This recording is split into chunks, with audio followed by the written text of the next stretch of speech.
the summons that have been issued by the Enforcement Directorate to BRS leader K Kavitha. The latest news coming in is that she's expected to now skip the ED summons. We'll have to wait and see what kind of implications this has. She was already subjected to one very comprehensive round of questioning on the part of the Enforcement Directorate in the national capital. But we're getting news right now that K Kavitha will not be appearing before the ED, even as some of the others allegedly belonging to the South group in the entire Liquorgate matter have been questioned by the Enforcement Directorate in relation to some very questionable transactions that they were allegedly involved in. So the big news coming in is that K Kavitha will not be appearing for the Enforcement Directorate summons. She will be skipping those summons. She's been campaigning for the Women's Reservation Bill. Let me, in fact, go across to Bhavtosh. Bhavtosh, tell us about the immediate implications of this, because she was expected to come for questioning on the part of the ED. It would have been the second round of questioning that she would be subjected to. She has decided to skip these summons. Yes, Siddharth, in fact, a big news breaking from the ED headquarters that K Kavitha has decided to skip summons. In fact, her legal representative has just gone inside the ED headquarters.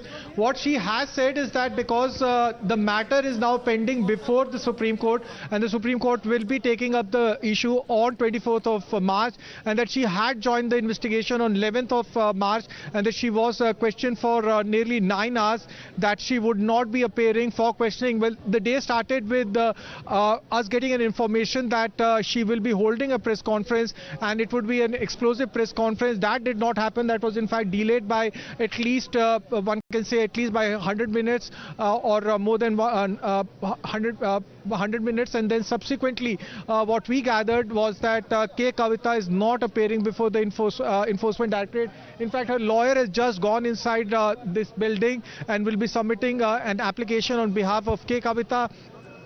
What she would be stating is that she had appeared before the agency on one occasion, that's on 11th of March, and she will further state that because the case is pending before the Apex Court, she will wait for a final outcome. Now, several things have happened in between. Arun Ramchandra Pillai has also retracted from his statement. He says that statement that was taken of his was under duress, and that matter, according to ED sources, Arun Ramchandra Pillai in fact retracted his statement primarily because of pressure being exerted by K Kavitha.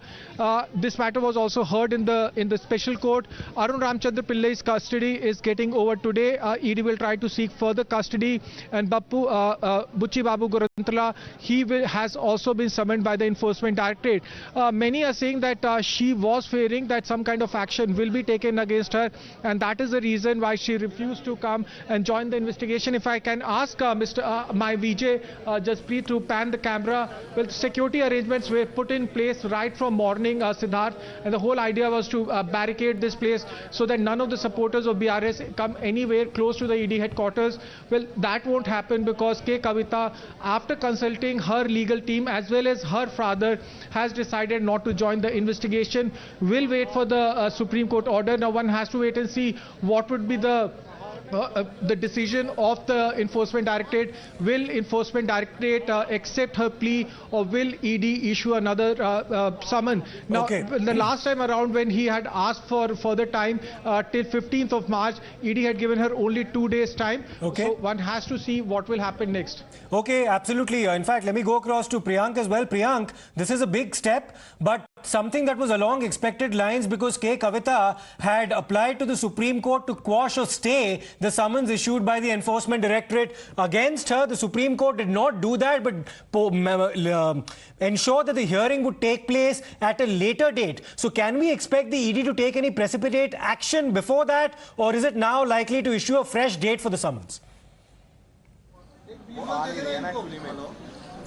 Since the team which is investigating the case is still inside the ED's office, so we exactly don't know what sort of measures will be taken by the Enforcement Directorate. But while talking about the sequence of incidents which has happened at the residence of K Kavitha here in the national capital, where she has been staying since the time she first joined the investigation, she has been changing her strategy time and again. At 10 p.m. she was expected to hold a press conference, which did not happen. Later to that, we got information that she would be coming to the PC along with the 10 of the mobile handphones handset which she has been using, and saying that she has been willing to give all these documents, all these electronic devices to the Enforcement Directorate, which was alleged to be not with her. Later to that, at around 10:15, she again came and she told the media persons that she will take another 20 minutes to come out, and before leaving for the ED headquarters, she will be giving a detailed soundbite to the media, and then she'll come here. But very interestingly, the legal team of K Kavitha has just reached here, as Bhavtosh was also pointing out, that she has sought some more time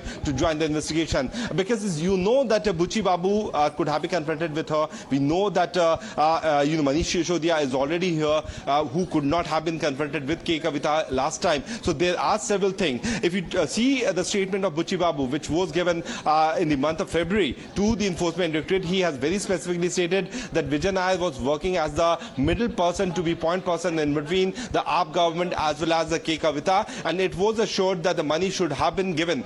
There's one more WhatsApp chat which says that we needs money, which means Vijay Nair needs money. This is what Buchi Babu has told to Enforcement Directorate, and it was quite clear that she could have been confronted with these sort of evidences, because in the first round of questioning, these sort of questions could not have been asked, because that's a lengthy procedure which any investigating agency follows. So she was quite aware. Her legal team could have told her that she will be confronted with these sort of evidences, and if she is unable to give answers, then certainly arrest is the next thing which the Enforcement Directorate can do, because we know, and our viewers also are aware about the fact that her statement could have been recorded under Section 50 of the PMLA Act, which is admissible before the court. So that is something which is very lethal in the hand with respect to these accused is concerned with the Enforcement Directorate. That's why it is appearing that she has sought some more time. But as you pointed out, that whether some action will be taken from the ED side or not, because all these arrangements have been done, the ED was full prepared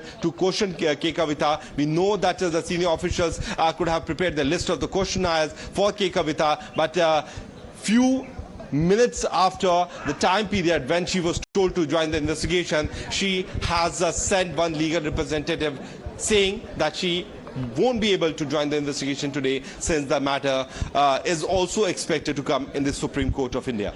Absolutely. So that matter will be heard in a couple of days from now. But Bhavtosh, coming back to you, this is a significant step to the extent that the opposition has... Right. In fact, let me go across to Mr. Krishank, who's joining us from the BRS for more on this. Mr. Krishank, what is the exact reason why K Kavitha has decided to skip this particular summons? Is it because the ED was building up pressure on her with respect to some of the claims that are being made in relation to the Liquorgate matter? Well, we don't see it like that. What we feel is we are not accused. We are being abused by the system and by the ED on the behest of the government of India and Modi Ji. Because the first time when the ED has given notice, they have clearly mentioned in written that Kavitha Ji would be investigated in confrontation with Arun Ramachandra Pillai, who is another accused. Then why didn't the ED do that? Number one, the entire day she was not investigated on the lines of confrontation with so-and-so accused, which they've created a narrative. And mind you, that Arun Ramachandra Pillai has already appealed to the Honorable Court for retracting his evidence, which he believes was under coercion of the pressure of the ED. Number two, the Nalini Chidambaram case very clearly mentions that after sunset, a lady should not be investigated. Here, Kavitha Ji is still not mentioned as an accused, but she was kept even after past 8:30 at the ED office, which is absolutely abuse of power by the ED and the government of India. And we have every right to raise this point with the Honorable Supreme Court. We have approached the Honorable Supreme Court against this atrocities by the ED and Modi. And definitely we are waiting for the Supreme Court. We'll see what the Supreme Court has to say, Mr. Krishank. At least for the time being, for this specific hearing on the 16th of March, the Supreme Court had not issued a stay. Nevertheless, we'll see how the proceedings pan out in the Apex Court. For the time being, we'll take a short break. We'll come back with more on the other side.